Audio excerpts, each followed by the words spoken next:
hermanos, vamos a abrir nuestra Biblia en Primera de Juan, capítulo 1, versículo 1. Primera de Juan, capítulo 1, versículo 1. Como hemos anunciado, el día de hoy vamos a estar iniciando la exposición de la primera carta de Juan. Y hoy vamos a estar tocando la porción del versículo 1 al versículo 4, si el Señor lo permite. Leemos allí, vamos a leer primeramente esos 4 versículos. Dice así, Primera de Juan, capítulo 1, versículo 4. Dice: lo que era desde el principio, lo que hemos oído, lo que hemos visto con nuestros ojos, lo que hemos contemplado y palparon nuestras manos tocante al verbo de vida. Aclaración, porque la vida fue manifestada y la hemos visto, y testificamos y os anunciamos la vida eterna, la cual estaba con el Padre y se nos manifestó. Lo que hemos visto y oído, ahí toma la idea del versículo 1, lo que hemos visto y oído, eso os anunciamos, para que también vosotros tengáis comunión con nosotros, y nuestra comunión verdaderamente es con el Padre y con su Hijo Jesucristo. Estas cosas os escribimos para que vuestro gozo sea cumplido. Amén. Vamos ahora, hermanos, pidiendo al Señor que alumbre nuestro entendimiento, alumbre nuestros ojos de texto. Oremos. Padre bendito, nos dirigimos, Señor, en este tiempo delante de ti para clamar, Señor, porque tú nos ilumines, Señor, a través de tu Espíritu Santo, de que tú abras, Señor, nuestros ojos para mirar las maravillas, las hermosuras, Señor, de tu ley.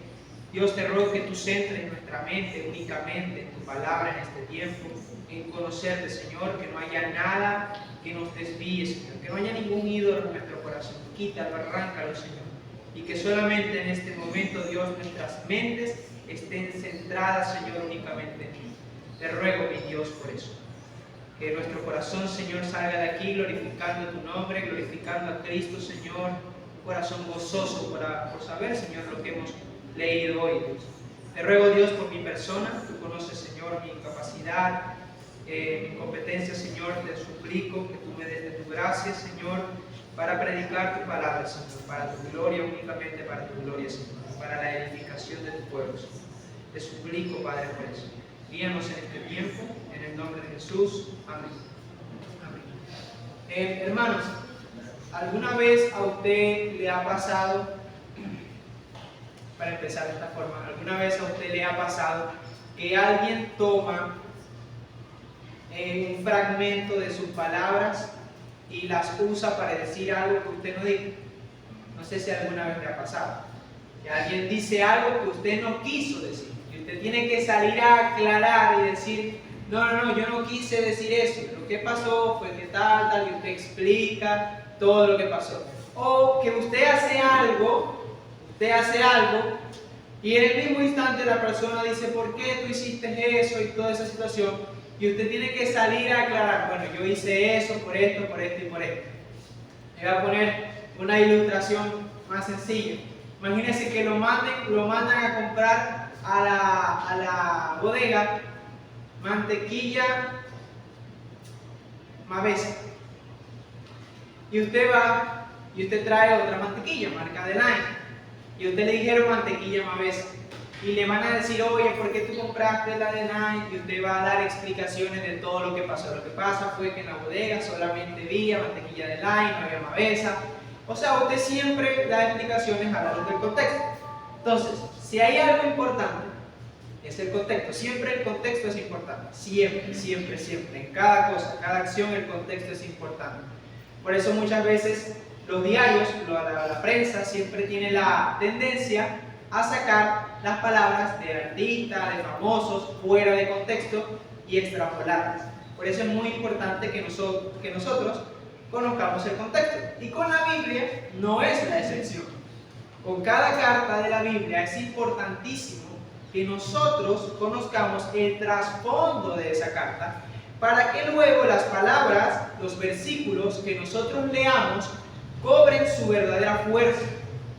Por ejemplo, aquí vemos que el apóstol Juan empieza iniciando de una forma poco común. Sabemos que todas las cartas, por lo menos la del apóstol Pablo, empieza con un saludo: soy el apóstol Pablo, gracias a vosotros. Pero aquí el apóstol Juan empieza de una manera diferente.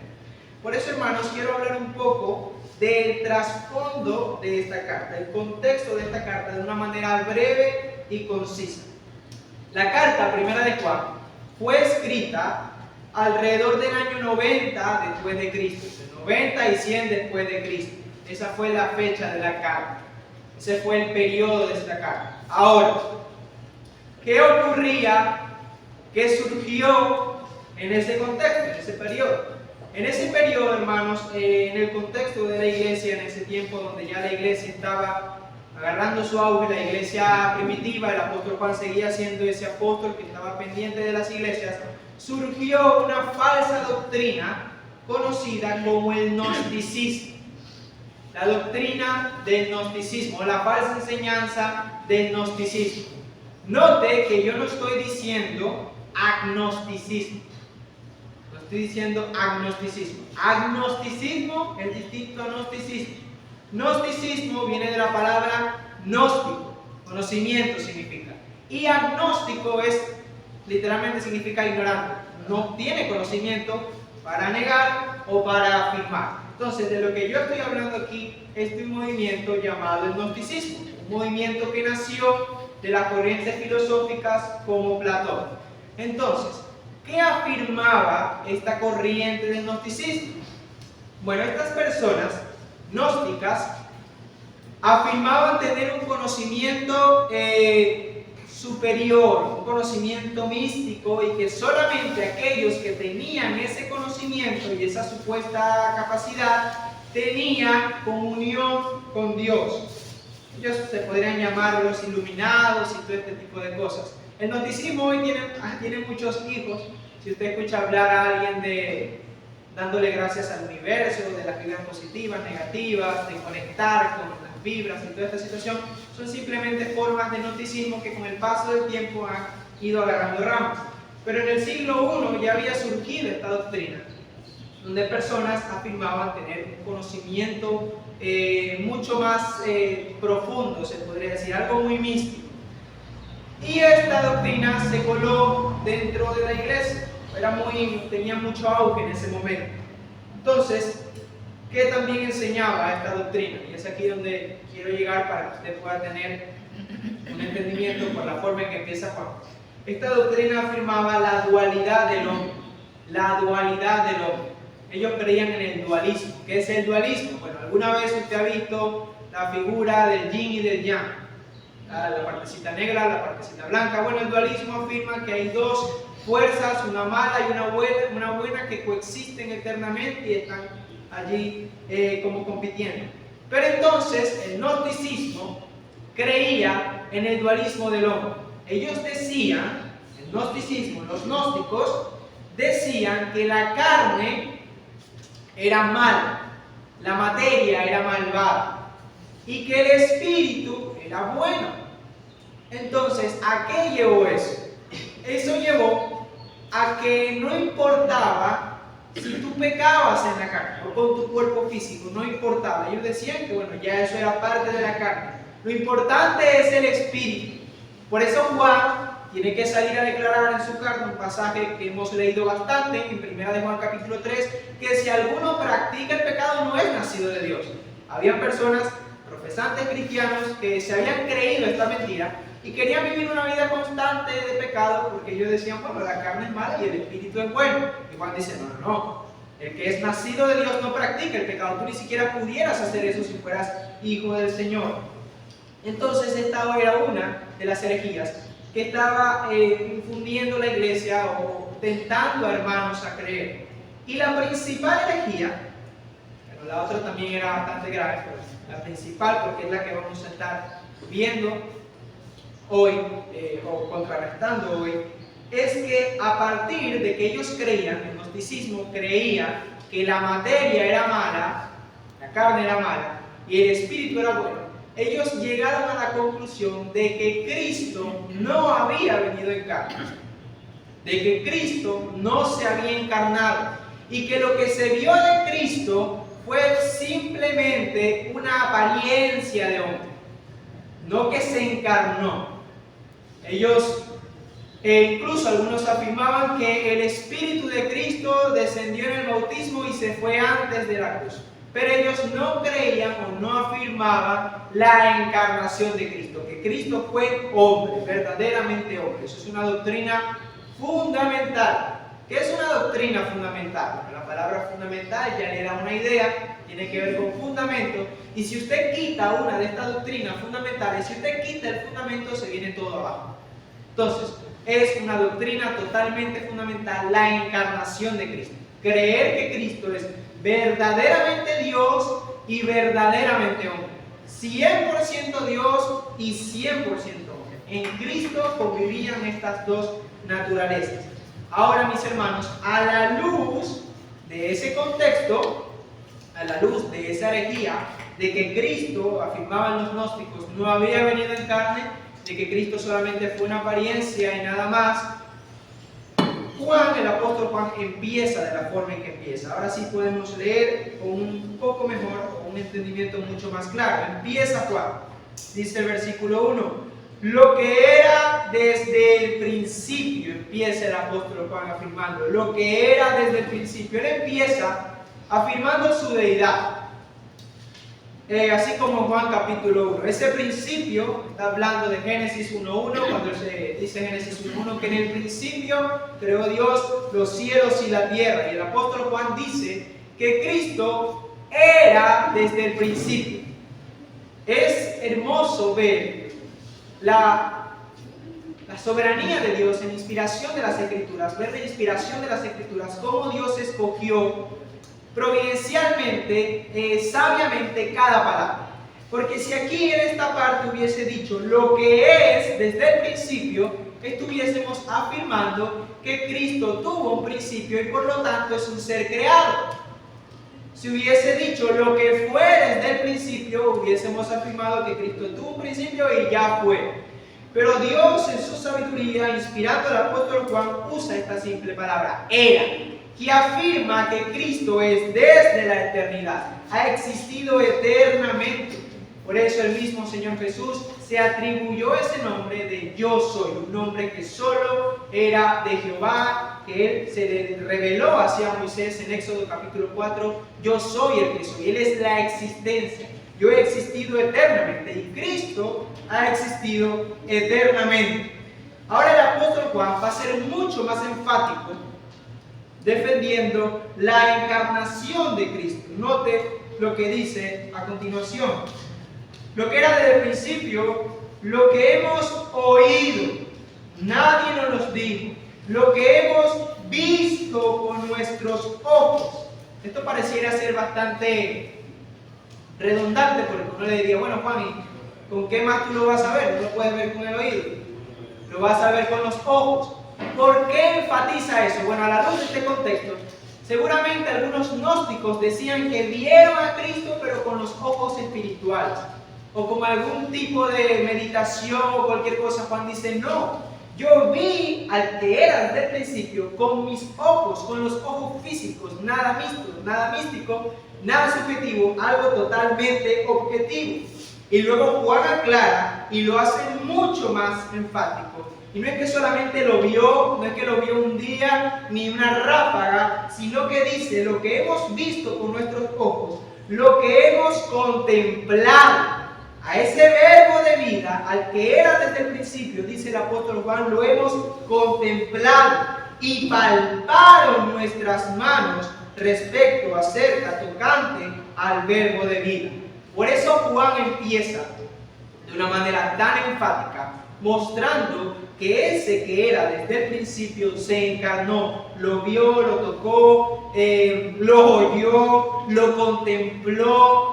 No era algo que le habían dicho a Juan, no era algo que se le ocurrió a Juan, sino que él mismo lo vio con sus ojos. Ahora, mis hermanos, esa es una de las doctrinas que yo podría decir que más nos cuesta entender, a pesar de que la afirmamos, la encarnación de Cristo.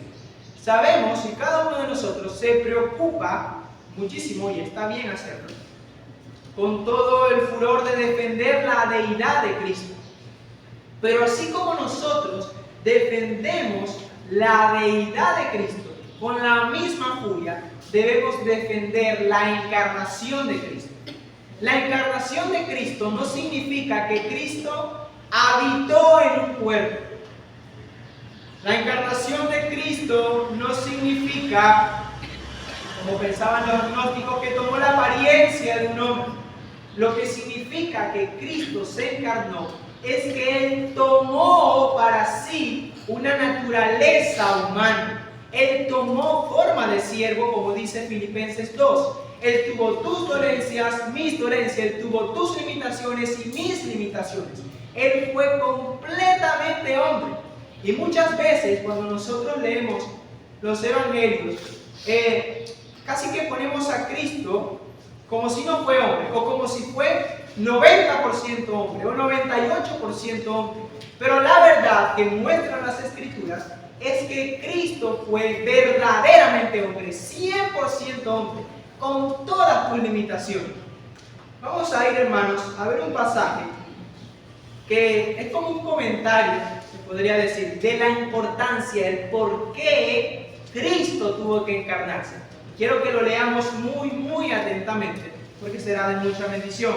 Hebreos capítulo 2, versículo 14. Hebreos capítulo 2, versículo 14.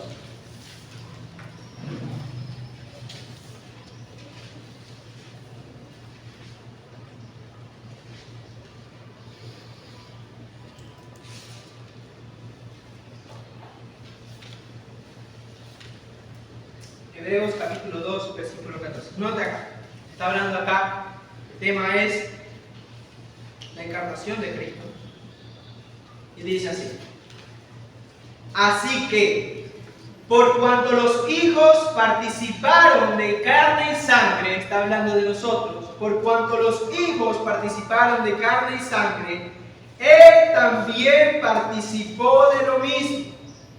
La afirmación es clara. Así como usted y como yo, que somos de carne y sangre, Cristo participó exactamente de lo mismo. Dice, ¿para qué? Aquí está uno de los propósitos. Para destruir por medio de la muerte al que tenía el imperio de la muerte, esto es, al diablo, y librar a todos los que por el temor de la muerte estaban durante toda la vida sujetos a servidumbre. Aquí está uno de los grandes propósitos de la encarnación de Cristo. Si no hay encarnación, no hay salvación. No hay derrota de la muerte. La muerte seguiría viva si no hay encarnación, porque no hay un sustituto perfecto. Y como sustituto perfecto en nuestro lugar, Él debía ser hombre, de carne y de sangre. Él es el postre garante, dice el apóstol Pablo. Así que aquí vemos uno de los propósitos. Versículo 16 está diciendo exactamente lo que yo estoy diciendo. Versículo 16, porque ciertamente Cristo, va a leer implícitamente, porque ciertamente Cristo no socorrió a los ángeles, sino que socorrió a la descendencia de Abraham, por lo cual debía ser en todo semejante a sus hermanos, para venir a ser misericordioso y fiel sumo sacerdote en lo que a Dios se refiere, para expiar los pecados del pueblo, pues en cuanto Él mismo padeció siendo tentado, es poderoso para socorrer a los que son tentados. Al leer este pasaje, nosotros vemos la importancia de que Cristo haya sido, es verdaderamente hombre en todo su plenitud. Si Cristo no se encarnó, la muerte seguiría viva, la muerte seguiría triunfante, Satanás seguiría teniendo la potestad de la muerte. Si Cristo no se encarnó, no podría ser un sumo sacerdote fiel en los cielos, que puede compadecerse de nuestras debilidades, que puede saber lo que es ser tentado. ¿Usted sabía que Cristo fue tentado? Y quizás nos cuesta aceptar eso, pero la Biblia muestra que Cristo fue tentado. Así, alguna vez usted como creyente, supongo, usted ha sido tentado y usted sabe lo fuerte que es ser tentado y estar allí en la prueba. Cristo fue exactamente igual tentado, porque Él era hombre como tú y como yo. Amén. Por eso dice que en todo fue semejante a nosotros.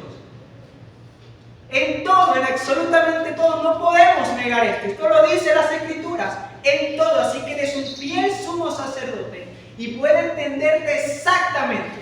Ahora, lo más glorioso es que Cristo fue perfecto y sin pecado. En cada tentación Él la venció. Ahí está Mateo 4, escrito está, Él se sometió a la voluntad del Padre. 40 días en el desierto, con hambre, con toda su capacidad de convertir esa piedra en pan, y no lo hizo ni siquiera el más mínimo pensamiento, porque Cristo tenía que ganar la justicia que cada creyente requiere para estar delante del Padre. Y Cristo estuvo durante toda su vida siendo perfecto, en semejanza a ti y a mí, para lograr, para ganar esa justicia por medio de la cual nosotros somos justificados por medio de la fe. Por eso Cristo es el campeón de la salvación, es el autor y consumador de la salvación. Él decidió encarnarse, tomar un cuerpo tan débil, tan limitado como tú y como yo. Cristo tuvo sed, Cristo tuvo hambre, Cristo sufrió en agonía, y tengo algunos pasajes acá que quisiera que recordáramos y que tuviéramos en mente. Voy a leerlo rápidamente. Mi hermano Tochón, los que no puedo, yo voy a buscar rápidamente y mi hermano Tochón lo va a colocar en la pantalla, pero es simplemente, quiero que veamos rasgos de la humanidad de Cristo, de una humanidad como tuya y como la mía. Vamos a ir a Mateo, por lo menos Mateo 26. Mateo capítulo 26, versículo 38, dice así, lo leo rápidamente. Mateo capítulo 26, versículo 38. Dice, esto fue en Getsemaní. Si alguna vez usted cree que Cristo no estuvo lo suficientemente triste como usted debe leer este pasaje. Dice Mateo capítulo 26, versículo 38. Entonces Jesús les dijo, mi alma está muy triste hasta la muerte. Quedaos aquí y velad conmigo. Cristo sabe lo que es estar profundamente triste como tú y como yo. Otro pasaje, Lucas 22, versículo 24, dice hasta 44, perdón. Lucas capítulo 22, versículo 44, dice así. Y estando en agonía, voy a leer el versículo 43, y se le apareció un ángel del cielo para fortalecerle. Y estando en agonía oraba más intensamente, y era su sudor como grandes gotas de sangre que caían hasta la tierra. Si alguna vez usted cree que Cristo no puede entender lo que es estar en agonía, en tribulación, en estrés, bueno, más nadie en la tierra sufrió el estrés y la agonía de Cristo hasta el punto de que sudó gotas de sangre. Solamente eso pasa cuando se alcanzan niveles extremos de estrés. Otro pasaje, Mateo capítulo 4, bastante conocido. Ese sí no lo vamos a leer porque es bastante extenso. Pero si usted recuerda, Mateo capítulo 4 muestra que Cristo fue tentado, como usted y como yo. Como usted y como yo. Y si nosotros, hermanos, negamos toda esta realidad y hay en nuestra mente una concepción de que, bueno, como Cristo era Dios, no fue exactamente como nosotros, como hombres. Y la realidad es que no, Cristo era Dios, es Dios, pero es exactamente hombre como tú y como yo, con todas nuestras limitaciones. Él tuvo que aprender las Escrituras, dice Lucas capítulo 2, 52, que él crecía en sabiduría y en estatura. Él tuvo que aprender la ley, él tuvo que aprender la obediencia, dice Hebreos. El Padre dice, vamos a leerlo allá, no quiero inventar ni para hacerle creer que estoy aquí inventando algo. Hebreos capítulo 2, versículo 10 dice, porque convenía aquel por cuya causa son todas las cosas y por quien todas las cosas subsisten, que habiendo de llevar muchos hijos a la gloria, perfeccionarse por aflicciones al autor de la salvación de ellos. Y así, mi hermano, tenemos a un Cristo que fue hombre, que es completamente hombre. Y si nosotros quitamos un poquito de esto, se viene todo abajo. Si nosotros quitamos o reducimos la encarnación de Cristo, no hay expiación por el pecado. Todavía estamos en condenación. Si quitamos la expiación de Cristo, cuando oramos, ¿qué confianza tenemos de que hay un sumo sacerdote que va a entender exactamente tu agonía, tu dolor, tu sufrimiento, tu necesidad? Cristo sabe lo que es estar agobiado. Y Cristo, en su condición de hombre, se sujetó completamente en dependencia del Padre. Y oraba: Señor, pase de mí esta copa, hágase su voluntad, mas no la mía. Por eso el mismo apóstol Juan nos dice que debemos seguir las pisadas de Cristo. Él es el máximo ejemplo de ese hombre perfecto y nosotros debemos seguir la pisada. Por eso tenemos, hermanos, esa gran tarea, esa gran responsabilidad, ese gran llamado a seguir a Cristo. Porque no seguimos nosotros a un extraterrestre, seguimos a alguien que fue verdaderamente hombre. Y que todo esto, solamente pensarlo, no logró coincidir, porque la única razón que nos da la Biblia es para redimir a aquellos que iban a creer en Él, para salvar a aquellos que han depositado su confianza en Cristo Jesús. Por amor a estos, Él se encarnó, tomó forma de siervo, tomó todas las limitaciones. Y usted puede imaginar un cambio tan drástico como ese. Una persona que estuvo eternamente en un pleno gozo con Dios. Él era el rey, Él es el rey glorioso, sin necesidad de nada. Y ese rey decide tomar sus limitaciones y mis limitaciones. Ese rey decide venir a padecer la mayor tentación en el desierto, pasar hambre, se humilló hasta lo sumo, dice el Filipenses 2. Y todo eso para salvarle. Por eso, hermanos, la salvación que tenemos nosotros a la luz de esta doctrina es tan gloriosa, y por eso la condenación es tan severa. Porque cualquiera que rechaza este sacrificio, voluntariamente e involuntariamente, cualquiera que rechaza el sacrificio y la obra de Cristo, está pisoteando enteramente esa obra.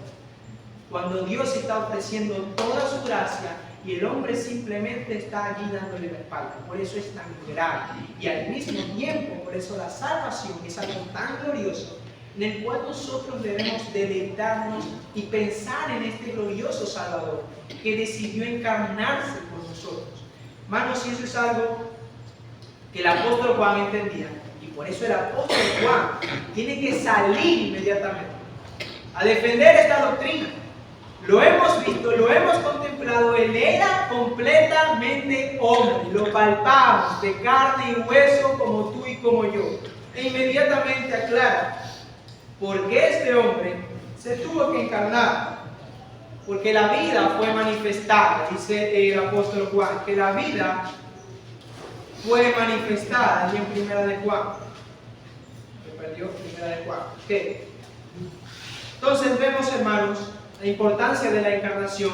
Es algo que debemos saber bien, tener siempre consciente. Cristo no es un extraterrestre. Cristo fue verdaderamente hombre, como tú y como yo. Él te entiende perfectamente. No hay nada que tú puedas decir que Cristo no entienda de nuestra humanidad. Y dice el versículo 2, porque la vida fue manifestada y la hemos visto y testificamos y os anunciamos la vida eterna, la cual estaba con el Padre y se nos manifestó. No quiero ahondar mucho en ese texto, pero la encarnación viene de que el Padre decidió manifestar la vida. Me encanta como el apóstol Juan muestra que Cristo es la vida. Es decir, Cristo o la vida no estaba con Cristo. La vida no es algo aparte de Cristo, sino que la vida es Cristo.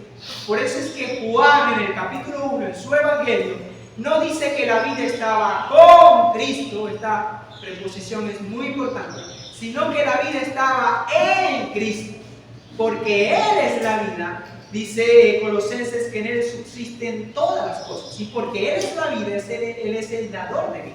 Y el Padre decidió manifestar esta vida para vencer la muerte, para que tú y yo podamos tener vida eterna. Por eso es el motivo de la encarnación, El Padre en su misericordia decidió enviar, manifestar a la vida. En Tito capítulo 2 se muestra también que Cristo es la gracia encarnada, porque la gracia de Dios ha sido manifestada. Cristo no vino con gracia, sino que Él era la gracia, Él era la vida, Él es la vida en sí misma, la existencia en sí misma. Es el ser más glorioso que pudo haber pisado el planeta Tierra. Amén.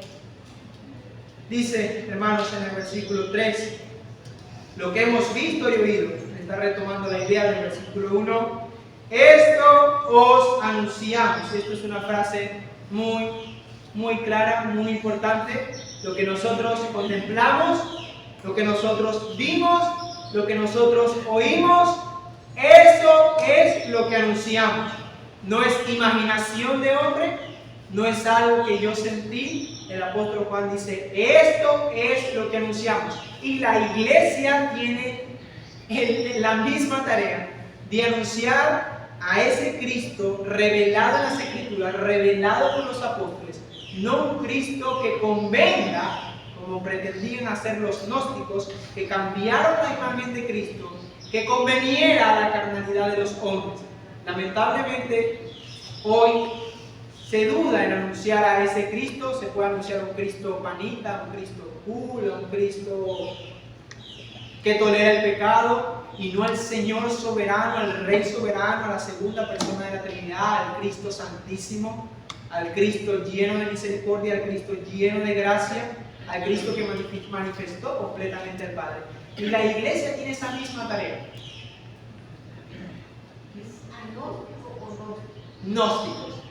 Gnósticos. De nada, hermano. Gnósticos. Cristo, hermanos, como seguía diciendo, nosotros tenemos esa misma tarea, como dice el apóstol Juan, de anunciar a ese mismo Cristo. A un Cristo objetivo, no un Cristo subjetivo. No es un Cristo que tú tengas una opinión y yo tengo una opinión, sino ese Cristo que está aquí plasmado en las Escrituras. Seguidamente, hermanos, un pasaje pensando en este punto es Hebreos 13:8, donde dice que Cristo, Jesucristo, es el mismo hoy, ayer y por los siglos. Y después de ese pasaje, que el autor de Hebreos, el Espíritu Santo, dice esa declaración, después de ese pasaje afirma, el 9, para tenerlo aquí más rápidamente.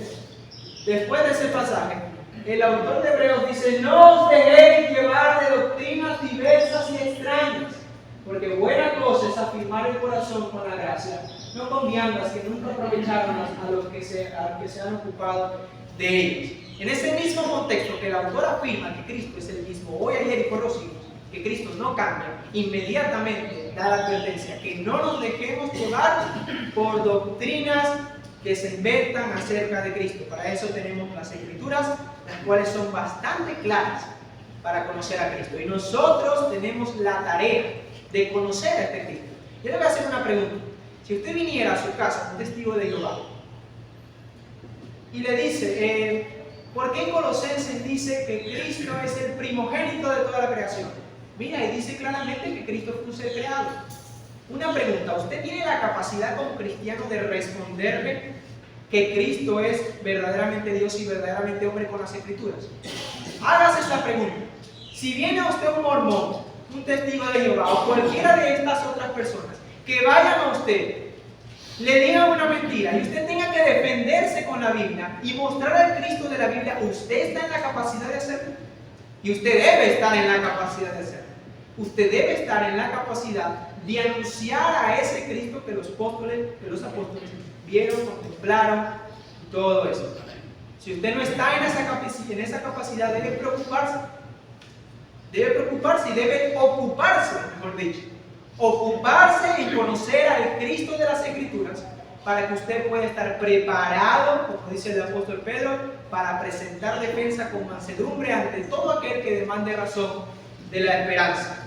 Así que, hermanos, le animo a conocer a ese Cristo que la Biblia anuncia. Estudia y conozca a Cristo. Amén. Estudia y conozca a Cristo. En eso está todo, hermano, en conocer a Cristo. Luego vamos a tratar esto ya más brevemente. El apóstol Juan en el versículo 3 muestra uno de los propósitos. Ellos anuncian esto, lo que hemos visto y oído, esto os anunciamos, para que también vosotros tengáis comunión con nosotros, y nuestra comunión verdaderamente es con el Padre y con su Hijo Jesucristo. Es a través de este Cristo, dice el apóstol Juan, de este Cristo que nosotros hemos visto, contemplado, visto, que nosotros los apóstoles tenemos comunión con el Padre. Y es a través de este Cristo que ustedes tienen comunión también con el Padre y al mismo tiempo tienen comunión con nosotros. Cristo une todo, por eso nos llamamos hermanos, porque solamente en este Cristo nosotros tenemos comunión. Y soy enfático en eso, porque Juan es enfático, mostrando así que cualquiera que mencione a otro Cristo no puede ser considerado nuestro hermano. No es nuestro hermano. Si alguien dice ser cristiano y no afirma la deidad de Cristo, no es nuestro hermano. Si alguien afirma que Cristo no ha venido en carne, como en este caso, llámese como se llame, no es nuestro hermano, no tiene comunión con nosotros, no tiene comunión con el Padre. De hecho, el apóstol Juan en su segunda carta, voy a leerlo acá rápidamente, advierte claramente, segunda de Juan, versículo 8, dice: mirad por vosotros mismos para que no perdáis el fruto de vuestro trabajo, sino que recibáis galardón completo. Dice el apóstol Juan en el versículo 9, en segunda de Juan: cualquiera que se extravía y no persevera en la doctrina de Cristo, doctrina fundamental de Cristo, no tiene a Dios. El que persevera en la doctrina de Cristo, ese sí tiene al Padre y al Hijo. Si alguno viene a vosotros y no trae esa doctrina, la doctrina de Cristo, igualmente en este contexto también estaban negando la encarnación, es el mismo tiempo. Si alguno no trae esta doctrina, no lo recibáis en casa, ni le digáis bienvenido, porque el que le dice bienvenido participa en sus malas obras. Con estas personas que no traen a ese Cristo, debemos predicarle al verdadero Cristo. Por eso soy enfático en que para predicarle al verdadero Cristo, debemos conocer a ese Cristo que se nos ha sido anunciado. Y ese, hermanos, es uno de los propósitos por el cual Juan anuncia a este Cristo. Finalmente, el versículo 4, culminamos ya con este punto. El versículo 4 muestra uno de los tres propósitos de esta carta. El primer propósito es este: estas cosas os escribimos para que vuestro gozo sea cumplido. El segundo propósito está en el capítulo 2, versículo 1, que estas cosas os escribo para que no pequéis. Y el tercer propósito está en el capítulo 5, versículo 13, donde dice: estas cosas os he escrito vosotros que creéis en el nombre del Hijo de Dios, para que sepáis que tenéis vida eterna. Y todos estos propósitos están íntimamente ligados al gozo. Así que uno de los propósitos de esta carta, como hemos visto acá, y esto lo dejo a manera de introducción a lo por venir, es que usted tenga gozo, es que usted esté lleno de gozo. En este contexto había muchos hermanos que quizás estaban confundidos, porque habían supuestos creyentes que según habían recibido a Cristo, pero luego apostataron y se fueron tras el gnosticismo. Igual tiene que salir a declarar: mira, no, ellos salieron porque no eran de nosotros, porque si no hubiesen permanecido con nosotros.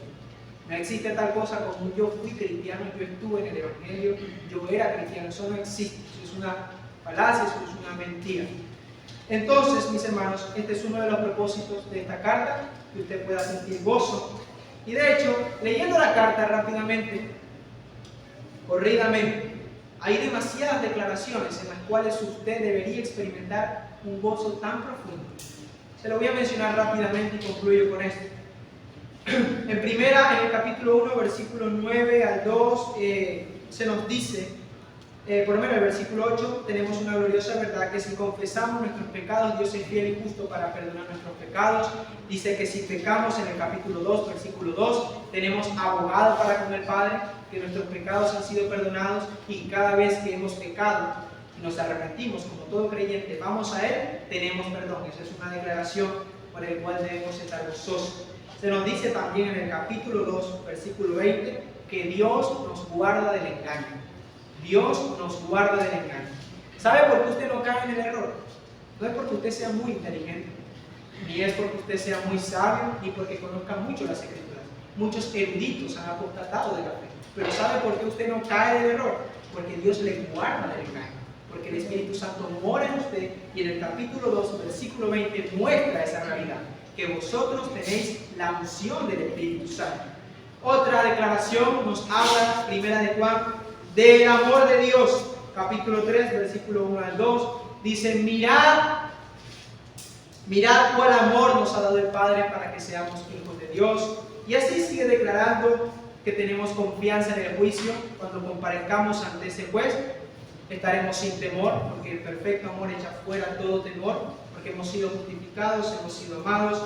También se nos dice que si nosotros oramos, Dios nos oye. Y esa es la confianza que tenemos. También se nos dice que somos de Dios y que estamos en el verdadero.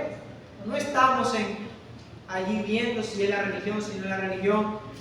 No, estamos en el verdadero, estamos en la verdad. Y todas estas declaraciones, hermanos, de que nuestros pecados han sido perdonados, de que Dios nos guarda del engaño, del amor de Dios, de que Dios nos oye, estas declaraciones abundan en primera de Juan. Y al mismo tiempo también, otra cosa también que debe darnos gozo, es que si nosotros nos examinamos a la luz de esta carta, viendo el contraste de pasajes que muestran qué es un verdadero cristiano, y usted se encuentra allí, usted se identifica ahí, usted tendrá mucho más gozo en su seguridad de salvación al ver lo que Dios ha hecho en usted. Entonces, hermanos, primera de Juan es una carta para llenarnos de gozo por lo que dice ahí, por lo que dice Dios acerca de nosotros. Y es algo con el cual nosotros debemos estar dispuestos en esta carta, a llenarnos de gozo, a meditar esas hermosas verdades que están en esta carta. Vamos a orar. Señor, te doy gracias, Dios mío, por este tiempo, Dios santo. Padre, te damos gracias, Señor, por tu encarnación. Dios, gracias, gracias, Cristo, gracias, Señor, porque de ninguna forma, Señor, podemos comprender la anchura de tu amor, lo profundo de tu amor, Señor. Señor, no tenemos idea de por qué, de cómo, pero tenemos la certeza de que sí fue así, Señor, porque lo dice tu palabra, Señor. Tenemos la certeza que a través de esa encarnación nosotros tenemos, Señor, el privilegio de tener un sustituto perfecto que murió en nuestro lugar, Señor, para expiar nuestros pecados, Señor. Gracias, Dios, por ese sacrificio. Te ruego, mi Señor, que también esto nos dé la confianza de orar a ti, mi Señor, siendo consciente de que tenemos un sumo sacerdote en los cielos, un intercesor, Dios. Que no tenemos un sumo sacerdote que se compadece, que sabe lo que es estar en la debilidad de este cuerpo, Señor, este cuerpo de sangre, así como tú lo tuviste. Y que todas las cosas, Señor, que nosotros pidamos en medio de tribulaciones, angustias, Señor, tú nos comprendes perfectamente. Danos esa confianza, Señor. Danos esa confianza de orar que tenemos arriba a un Padre que nos ama y que ha enviado a su Hijo, Señor. Te ruego, Dios, por eso. Te ruego que tú obres en nuestro corazón y que cada uno de nosotros, Señor, también sea capaz de conocerte a profundidad. Que cada uno de nosotros pueda conocer a Cristo. Que cada uno de nosotros tenga la capacidad de defender a Cristo y demostrar a ese Cristo glorioso. Abre nuestros ojos, Señor, para mirar a ese Cristo glorioso. Porque seguro que de tu gracia necesitamos, Señor. Y a ti clamamos para poder ver las glorias de Cristo, Señor. Te ruego por eso, Dios. Gracias, Señor, por tu palabra. En el nombre de Jesús. Amén.